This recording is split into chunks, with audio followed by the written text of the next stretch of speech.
students and welcome. So in the today's session we'll basically discuss polynomials.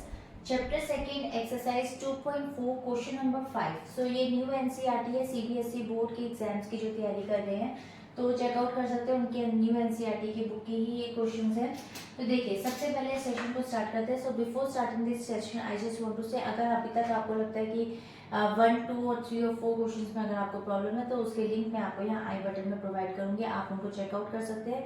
कोई query है तो आप मुझे इंस्टा पे फॉलो करके वहाँ मैसेज कर सकते हैं। कोई अगर क्वेश्चन में अगर आपको डाउट है या कोई ऐसा टॉपिक जो आपको क्लियर नहीं है या आपके यूटीज या आपके एग्जाम्स में आ रहा है तो आप उसको कवर अप करवा सकते हैं। Definitely I will solve your problem. तक आपने वैदिक मैथ्स की ट्रिक्स को फॉलो नहीं किया है for your faster calculation you can check out. I have uploaded so many videos and square and cube root and अभी मैं आपके लिए लेटेस्ट डिवीजन ट्रिक वगैरह भी लेकर आने वाली हूँ। तो आप चाहें तो चैनल को फॉलो कर सकते हैं, सब्सक्राइब कर सकते हैं और ये वीडियो अगर आपको अच्छी लगे तो आप लाइक कर सकते हैं। कोई डाउट है तो कमेंट सेक्शन में लिख सकते हैं। चलिए स्टार्ट करते हैं आज का session. So my name is Khushboo Jain and Vedic Maths Masters my channel है। So in the today session chapter 2 का क्वेश्चन नंबर 5 देखिए एक्सरसाइज 2.4 में जो क्वेश्चन नंबर 5 है वो क्या है, इसको आपको थोड़ा सा ध्यान देना है। फैक्टराइज देखिए क्वेश्चन बहुत इजी है लेकिन इसके जो स्टेप्स हैं उसको थोड़ा सा आप फोकस करिएगा। फैक्टराइज में क्वेश्चन नंबर फर्स्ट का देखिए क्वेश्चन क्या बोल रहा है, 4x² + 9y² + 16z² + 2xy minus 24yz minus 16xz। तो देखिए इस क्वेश्चन को सॉल्व करने का सबसे अच्छा तरीका क्या है। सबसे पहले कि आपको एक आइडेंटिटी पता होना चाहिए जो मैंने आइडेंटिटी पहले वाले क्वेश्चंस में भी आपको क्लियर करी थी। देखिए अगर मैं बात करूं यहाँ पे a + b + c का होल स्क्वायर की, तो देखिए आइडेंटिटी इसकी क्या बनती है यहाँ पे a का whole square and then b का whole square and then c का whole square and then 2ab यानी कि 2 × a × b and then 2 × b × c यानी कि 2bc and then 2 × c × a यानी कि 2ca। तो बेसिकली ये आपकी आइडेंटिटी है, ये फुल आपकी आइडेंटिटी है। अब आप कहेंगे कि इस आइडेंटिटी से इस क्वेश्चन को किस तरीके से हम रिलेट करेंगे। देखिए सबसे पहले आप इस सेक्शन को अलग कर दीजिए a, b एंड c यानी कि 3 पार्ट। यहाँ पे आप देख सकते हैं ये a है, ये b है, ये c है। क्यों है? क्योंकि यहाँ पे स्क्वायर है और इन्हीं वेरिएबल्स के साथ यहाँ स्क्वायर है तो आपको ये आइडेंटिफाई भी हो रहा है। साथ में जो डिजिट आपको दी हुई है वो डिजिट किसी ना किसी का स्क्वायर बन रही है। देखिए 4 यहाँ पर 2 का स्क्वायर है, 9 यहाँ पर 3 का स्क्वायर है एंड 16 यहाँ पर आपका बेसिकली 4 का स्क्वायर है। अब आपको क्या करना है, जैसे मैंने पहले भी आपको बताया था कि आइडेंटिटी के अंदर एक चीज ध्यान रखना, जब भी आपको माइनस दिया हो तो आप माइनस उसके साथ लेकर चलेंगे।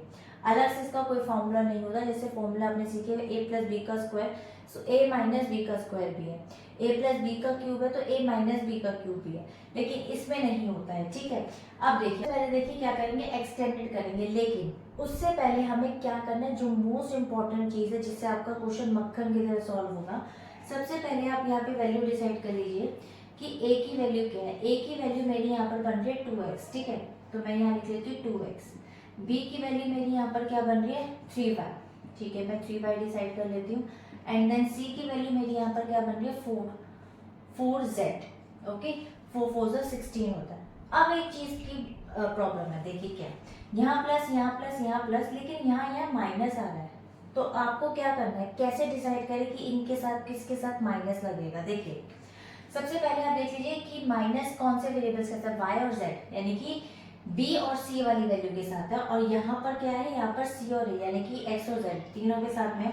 अगर मैं बात करूँ यहाँ पर -4z की, तो माइनस माइनस प्लस यहाँ तो हो जाएगा और यहाँ पर z के साथ में माइनस है तो यहाँ माइनस आ जाएगा और यहाँ पे भी z के साथ माइनस है तो यहाँ पे भी आ जाएगा क्योंकि z कॉमन है। आप देख सकते हैं y यहाँ पर कॉमन नहीं है, यहाँ पर x है, यहाँ पर y है, z यहाँ कॉमन है। ये आपको शायद कोई नहीं बताएगा, कई बार ये चीज़ ट्यूशन टीचर या किसी कोचिंग सेंटर में बहुत रेयरली होता है कि इतनी बारीकी चीज़ कई बार हम नोटिस कर पाते हैं कि कौन सी ऐसी ट्रिक निकालें, कौन सी ऐसी बारीकी निकालें जिस वजह से हम क्वेश्चन को मक्खन की तरह सॉल्व कर पाए, याद भी ना करना पड़े। तो सबसे ज़्यादा जरूरी है, देखिए यहाँ पे कॉमन जा रहा है, कॉमन जा रहा है तो आप उसके साथ ही माइनस ले लीजिए। तो मैं फिलहाल इसके साथ माइनस लेकर चलती हूँ और देखते हैं कि ये क्वेश्चन इसके थ्रू सॉल्व होता है या नहीं। देखिए अब इसको हम क्या करेंगे, एक्सटेंडेड फॉर्म में लिखेंगे सबसे पहले, ताकि हम ये देख सके कि उसको जब हम मिनिमाइज करेंगे तो क्या ये पूरा का पूरा क्वेश्चन बन के तैयार हो ही हो रहा है सेम। देखिए सबसे पहले 2x का होल स्क्वायर हो जाएगा ठीक है। उसके बाद हमारा प्लस 3y का होल स्क्वायर हो जाएगा एंड देन आपके पास में c का होल स्क्वायर हो जाएगा विच इज माइनस 4z का होल स्क्वायर हो जाएगा and then plus 2 into A into B यानी कि 2 इंटू ए यानी कि 2x और इंटू बी यानी कि आपके पास हो गया 3y। ठीक है, अब आपके पास अगेन प्लस आ जाएगा and 2 into B into C यानी कि 3y and into 4z minus 4z then again 2 into C यानी कि माइनस 4z एंड इंटू ए यानी कि आपके पास 2x। अब देख लीजिए, आप यहाँ पे एक स्टेप डाल के छोड़ देती हूँ। ये देखिए 2 इंटू 2 4x स्क्वायर आ रहा है, 3 इंटू 3 9xy 9y स्क्वायर आ रहा है, minus 4 4 4 16 minus minus plus 16z square आ रहा है, 2 2 4 4 3 12xy आपके पास यहाँ पे आ रहा है। उसके बाद यहाँ पे प्लस माइनस माइनस माइनस ही चाहिए था, माइनस मिल गया, 2 3 आपके पास हो जाएगा 6 6 4 आपके पास हो जाएगा यहाँ पे 24 yz आ रहा है plus minus minus again minus मुझे मिल गया, 2 इंटू 4 आपका हो जाएगा 8 इंटू 2 16 एग्जैक्ट। तो यानी कि ये क्वेश्चन बिल्कुल एक्यूरेट और बिल्कुल परफेक्ट आंसर बना आपका।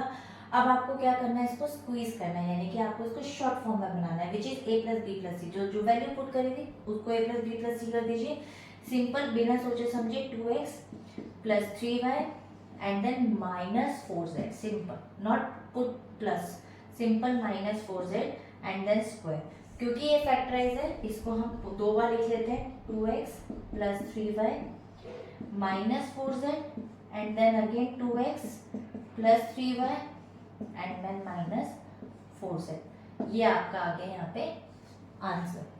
सो आई होप कि आपको क्लियर हो गया होगा और कोई डाउट है तो आप कमेंट सेक्शन में लिख सकते हैं। मूव करते हैं हम इसके सेकेंड पार्ट में। Now this is the question number second C. Second part क्या बोलता है, 2x square plus y square plus 8z square minus 2 root 2xy 4 root 2yz minus 8xz। अब देखिए आप सोचेंगे कि इस क्वेश्चन को किस तरीके से सॉल्व करें। देखिए क्वेश्चन में कंफ्यूजन नहीं है और कंफ्यूजन रखना भी नहीं है। देखिए सबसे पहले यहाँ पर एक चीज ध्यान में रखिए माइंड में, जो आपको सोचना है रूट 2, इसके अंदर रूट 2 आ रहा है, ठीक है। अब आपको रूट 2 सिर्फ एक इंसर्ट करना है, ठीक है, क्योंकि रूट 2 आपका यहाँ पर ए वाले में भी आ रहा है बी वाले में भी आ रहा है, ठीक है, दोनों में आ रहा है, यानी कि ए में तो आपको लेकर के ही चलना पड़ेगा रूट 2। कैसे, देखिए सबसे पहले हम वैल्यू को पुट कर लेते हैं, यहाँ पे ए की वैल्यू पुट करते हैं। देखिए अगर मैं बात करूँ यहाँ पर रूट 2 इंटू रूट 2, ठीक है, तो वो क्या हो जाता है, रूट टू कैंसिल हो जाता है, रूट और 2 आपका आंसर आ जाता है। तो अगर मैं यहाँ पर ए की वैल्यू रूट 2x ले लेती हूँ तो वो रूट 2 इंटू रूट 2 में रूट करके आपकी वैल्यू आ जाएगी 2, क्योंकि मुझे यहाँ पर रूट 2 को बेसिकली क्या करना है, कहीं ना कहीं इंसर्ट करना है, क्योंकि यहाँ ए की वेरिएबल के साथ में रूट 2 आ रहा है और आप देख सकते हैं ये z वाले वेरिएबल के साथ में भी आ रहा है, ठीक है। y की कैसे करना है, y की हम नहीं रख सकते क्योंकि y के पास में वैल्यू ही नहीं है, तो हम z कंसिडर कर सकते हैं, जैसे कि मैंने अभी आपको बताया था, क्योंकि z यहाँ पर आप देख सकते हैं इसके साथ वैल्यू ही नहीं है, तो यहाँ पे कॉमन की भी कोई बात नहीं हुई कि मैं कहूँ कि z कॉमन है तो दोनों के लिए एप्रोप्रिएट होगा, नहीं। देखिए अब कैसे करना है, सबसे पहले यहाँ पे रूट 2 ले लेती हूँ, रूट 2x यानी कि रूट 2x सिंपल आप लोगे तो आपका आंसर 2x वैल्यू बनेगा, क्योंकि अब मैंने आपको बोला है कि ए बी और सी सबसे पहले उसकी वैल्यू को ही कंसिडर करेंगे और पुट करेंगे। कहने को तो 8 आपको पता है यहाँ पे किसी का भी स्क्वायर नहीं होता, 8 जब स्क्वायर ही नहीं होता तो उसको हम कैसे ले सकते हैं। सबसे पहले b की वैल्यू कर लेते हैं, b आपकी आ जाएगी y, क्योंकि y का स्क्वायर करेंगे तो y आ जाएगा आपके पास में, ठीक है। अब यहाँ पर आता है आपका c की वैल्यू क्या पुट करनी है। देखिए c की वैल्यू में सबसे पहले आपको पता है कि 2 इंटू 2 4 होता है, ठीक है, 2 इंटू 2 4 होता है, तो 2 तो मुझे लेना ही पड़ेगा, क्योंकि उसका मैं स्क्वायर अगर करती हूँ तो उसका आंसर 4 आ जाएगा मेरे पास। अब बेसिकली 4 की टेबल में 8 4 2 8 होता है, यानी कि और किसी तरीके से 4 की टेबल में 4 आने पर 4 की टेबल ही पढ़ूंगे तो 4 2 8 होता है। उसके लिए मुझे क्या करना पड़ेगा, अगर मैं यहाँ पर इसके साथ रूट 2 रख देती हूँ तो रूट 2 इंटू रूट 2 हो जाता है आपका 2 और 2 इंटू हो जाता है 4, तो 4 इंटू 2 हो जाएगा 8। इस तरीके से आप वैल्यू को दिमाग में रख के बना सकते हैं कि आपको 8 बनाना है, तो सबसे पहले उसे छोटा फिगर देख लीजिए कि किसका स्क्वायर बन रहा है। अगर उसका स्क्वायर बन रहा है 2 का, 2 2 4, तो 4 की टेबल में आप देखेंगे कि बेसिकली 8 कहाँ तक जा रहा है, उसके हिसाब से जो आपको नंबर चाहिए उसके लिए क्या किया जाए वो आप कंसिडर करके यहाँ उसको बना सकते हैं। अब यहाँ पर इसकी जो वेरिएबल आएगी वो आएगी यहाँ पे z, तो यहाँ पे लिख देती हूँ 2√2z। Okay, so now we are going to move to extended form. अब इसको हम एक्सटेंड करेंगे अकॉर्डिंग टू फॉर्मूला। तो ये आपका फॉर्मूला दिया हुआ है, यानी कि √2x का होल स्क्वायर हो जाएगा, उसके बाद आ जाएगा प्लस। ठीक है, अब आप एक चीज और देख लीजिए, यहाँ पर माइनस भी है। ठीक है, यहाँ पर माइनस भी है, तो आप एक काम कीजिए, यहाँ माइनस लेके चलिए, यहाँ माइनस लेंगे तो ये माइनस माइनस प्लस हो जाएगा और इसके साथ माइनस आ जाएगा, और आप देख सकते हैं कि इसमें और इसमें x कॉमन जा रहा है। ठीक है, तो यानी कि एक के साथ अगर मैंने माइनस ले लिया तो इसका तो काम हो ही गया, साथ में इसमें भी प्लस में आ गया। तो देखिए कितना आसान तरीका हो गया कि माइनस को इंसर्ट करने का सबसे अच्छा तरीका, कि ये सोचना ही नहीं पड़ा कि y और z में लेना है। सिंपल जिस दो में आ रहा था उसमें से मैंने देख लिया कि x मेरा कॉमन आ रहा था, मैंने x के साथ माइनस ले लिया।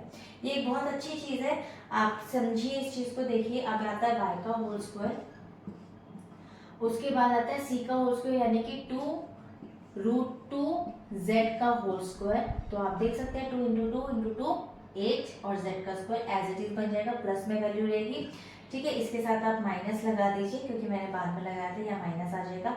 अब आएगा प्लस 2 × बेसिकली a, यानी कि माइनस √2x, उसके बाद मल्टीप्लाई a × b यानी कि y।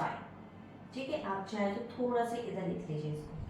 उसके बाद आ जाता है अगेन प्लस, फिर 2 × y यानी कि y एंड z यानी कि ये वाली value c, 2√2z, that's it. उसके बाद अगेन 2 × 2√2z यानी कि आपका हो जाएगा c × a यानी कि मल्टीप्लाई माइनस √2x।